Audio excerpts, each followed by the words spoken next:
Oke, selamat pagi semuanya.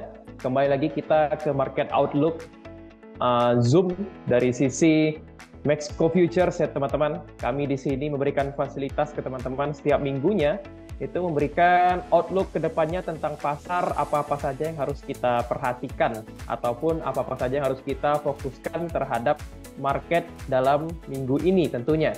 Nah, Mexico Futures ini memberikan fasilitas tersebut agar teman-teman di sini dapat terbantu dari hal fokus utama di dalam pasar tentunya, ya. Nah, oke. Kita pada minggu ini plus minus tidak terlalu banyak yang harus kita perhatikan ya teman-teman, karena investor dan juga trader itu masih mengambil keputusan entry terhadap market ataupun masuk dalam pasar itu berdasarkan data yang keluar di minggu kemarin ya teman-teman. Kalau teman-teman lihat di sini, yaitu adalah inflation rate ataupun angka inflasi dari sisi negara Amerika teman-teman. Yang mana walaupun dari angka di sini ya mengalami penurunan dari sisi year on year-nya atau angka inflasi dari tahun ke tahunnya ya, turun dari 6,5% ke angka 6,4%. Tapi ini tidak seperti yang diharapkan oleh Bank Sentral ya teman-teman ya. Maksudnya tidak seperti yang diharapkan adalah turunnya itu tidak terlalu signifikan ya. Hanya 0,1% jika dibandingkan dengan bulan Desember. Nah, hal ini menjadi salah satu sentimen ataupun salah satu penyebab kenapa US dollar kembali mengalami penguatan di minggu kemarin ya teman-teman ya. Dan kami forecastingkan atau kami prediksikan ya, di minggu ini pun US dollar akan kembali mengalami penguatan. Adapun koreksi yang terjadi, itu bisa teman-teman manfaatkan untuk membeli ataupun melakukan posisi pembelian terhadap US dollar ya.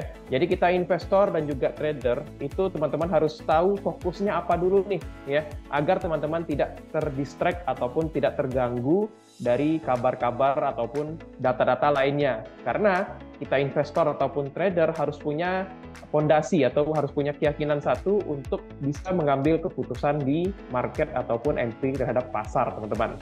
Jadi kita masih berfokus terhadap angka inflasi negara Amerika ya teman-teman. Dengan data-data yang minggu kemarin keluar ya, seperti data inflasi, lalu di hari Rabunya itu kita menemukan retail sales yang naik signifikan ya teman-teman ya. Yang mana di sini diproyeksikan naiknya dari minus 1,1% itu naik ke 1,8%.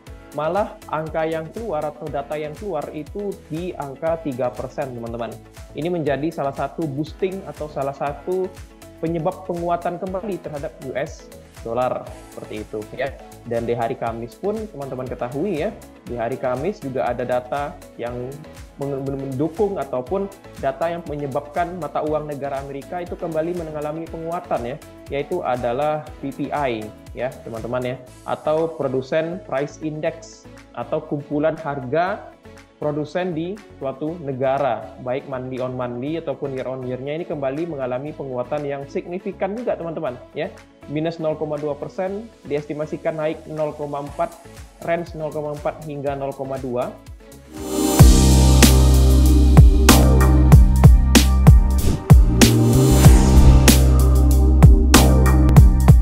Ini naiknya malah di angka 0,7%. Jadi balik lagi teman-teman, jika data ekonomi itu ya keluarnya itu positif, maka akan garis lurus ataupun akan bergerak bersamaan dengan pertumbuhan di ekonomi negara tersebut. Nah, kalau ekonomi negaranya itu bagus ataupun mulai recovery, ini akan berdampak terhadap mata uang negara tersebut teman-teman. Karena apa? Investor jika ingin masuk ke dalam suatu negara, itu harus melihat proyeksi pertumbuhan ekonomi dari negara yang ingin mereka invest dulu kan, ya.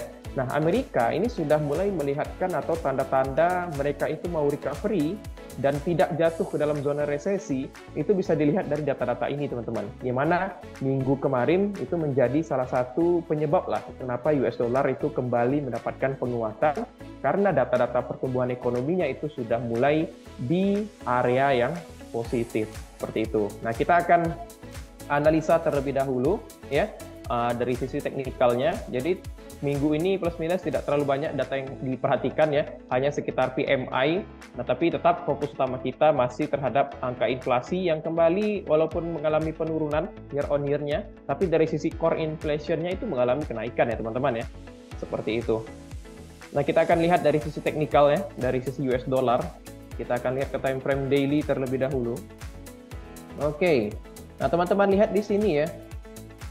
Dari time frame daily-nya, US dollar itu di perdagangan hari Jumat terlihat reject ya, ataupun di sini tidak mampu menembus area resisten di area 104.5 ya, dan ditutup serta membuat candle shooting star. Nah, ini menarik nih teman-teman, karena kalau misalnya kita lihat ya secara tren ya, di sini dia membentuk low, high, lower low, lower high, lalu dia membentuk lower low lagi.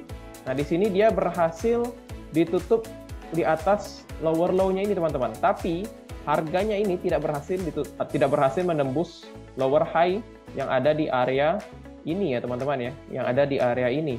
Jadi selama harga dari sisi US dollar ini tidak berhasil menembus area 105.2 di sini teman-teman, ini masih berpotensi untuk US dollar kembali turun ke bawah ya, membentuk lower low-nya yang baru, at least di harga 100 teman-teman. Jadi bagi teman-teman yang trade di US dollar ataupun yang trade di forex ataupun gold ya, bisa perhatikan pergerakan dari US dollar. Selama harga masih tertahan di bawah area 105, ini berpotensi harga itu membentuk lower low-nya yang baru di area 100 seperti itu. Lalu kita akan lihat dari sisi XAU ya, kebalikan seperti US dollar. US dollar di perdagangan hari Jumat kemarin itu membentuk shooting star atau inverted hammer. Sedangkan XAU ya di area support ini membentuk candle hammer teman-teman. Nah, ini kita fokuskan atau bisa jadi kita watchlistkan sebagai pair yang menjadi rekomendasi kita mungkin minggu ini ya. Yang mana kalau misalnya kita tarik garis Fibonacci ya dari high to low. Nah, ini XAU akan berpotensi menguat at least ke area 0.5-nya di sini teman-teman, Fibo 0,5-nya. Dan di area ini ada resist ya atau area supply. Nah, di area 1886. Jadi selama harga masih tertahan di atas 1818 ya, masih tertahan di atas level 1818, ini XAU akan berpotensi menguat minimal ya ke 1886 ya, 1886. Dan jika 1886 di sini tertembus, ini akan berpotensi menguat at least ke area 1900 seperti itu ya. Lalu kita akan analisa juga dari sisi Nasdaq ya, mungkin teman-teman di sini ada yang trade di Nasdaq ya. Nah, Nasdaq di sini terlihat masih bergerak secara uptrend ya teman-teman ya. Dia di sini masih membentuk high, low ya, higher high, higher low, higher high. Nah, saat ini dia membentuk higher low-nya lagi teman-teman ya. Jadi untuk Nasdaq selama harga masih tertahan di atas 12.000, di atas level 12.000, ini Nasdaq masih berpotensi untuk menguat kembali at least ke swing high-nya di sini teman-teman, ke area 12.700. Jadi selama harga masih tertahan di area 12.000, ini harga masih berpotensi untuk naik kembali at least ke 12.700.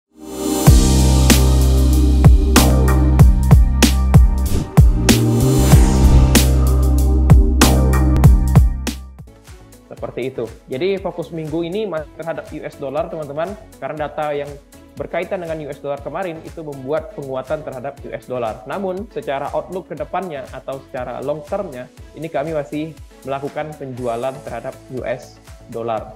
Seperti itu ya.